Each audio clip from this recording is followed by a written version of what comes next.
Secretary of State Tillerson today warned that failure to stop North Korea's nuclear program could lead to devastating consequences. Failing to act now on the most pressing security issue in the world may bring catastrophic consequences. We must increase North Korea's financial isolation. We must levy new sanctions on DPRK entities and individuals supporting its weapons and missile programs and tighten those that are already in place. Joining me now to discuss the North Korean crisis, President Trump's foreign policy, much more, Congressman Ron Desantis. He's a member of the House Foreign Affairs Committee, a member of the Freedom Caucus, and Congressman, good to see you again. Good evening. The Secretary of State making it very clear. I mean, catastrophic consequences, failing to stop this program is truly not an option. This ballistic test today, another failure, as KT McFarland pointed out, third straight failure of a launch of a ballistic missile by Bukchang, the facility in North Korea. Where do we go from here? Well, it's a difficult situation because you have the leader of this country, which is basically a prison, Kim Jong-un. He's a chubby, immature brat, essentially, who is just in that position by accident of birth. And I think he wants to hold on power above all else. I think that's what most analysts say. And that is somewhat rational. But I think the way he sees the world and the way he sees holding on to power is somewhat irrational. So that's why I think it's so dangerous, because North Korea is not a match for us, but they can do a lot of damage in the region, particularly in Seoul and South Korea, if he miscalculates. Seoul, South Korea, in great proximity to North Korea, obviously. And as you look there, we're looking at the range for ballistic missiles. Certainly, Tokyo becomes a possible target that they could effectively hit.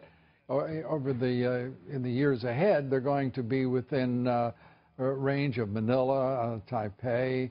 It goes on, and we can't wait until they have a delivery system and an ICBM that'll reach the United States. Our allies, as is clearly demonstrated there, will be at risk. I think that's right, and we know that strategic patience of the Obama variety will definitely lead to a failed policy. I mean, they will end up getting the missile technology right at some point, and that's going to be a huge threat to the region and eventually to the United States. So I think what the president's doing is the right thing, and he's actually getting China to be constructive. They've really never done that before, and so I'm optimistic that we're going to see more pressure brought on them than any previous administration has been willing to bring.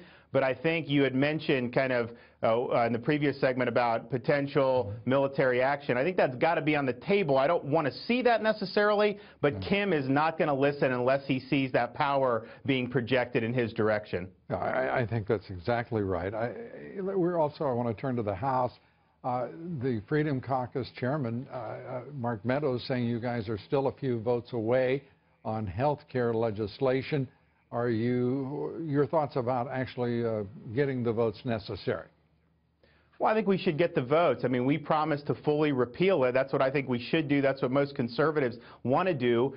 We have resistance to doing that, so this bill's a compromise bill that rolls back a lot of Obamacare, then allows states to effectively opt out of the premium hiking regulations. And so that should be something that everyone in the conference should be able to get behind who ran on repealing Obamacare. And I think if we do that, and hopefully the Senate will make it better, and the states that opt out, I think you can see some premiums start to go down, which would be a huge win for consumers. Yeah, absolutely.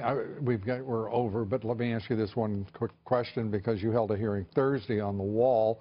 The president, and again today in his speech before the NRA, affirmed again the building of the wall.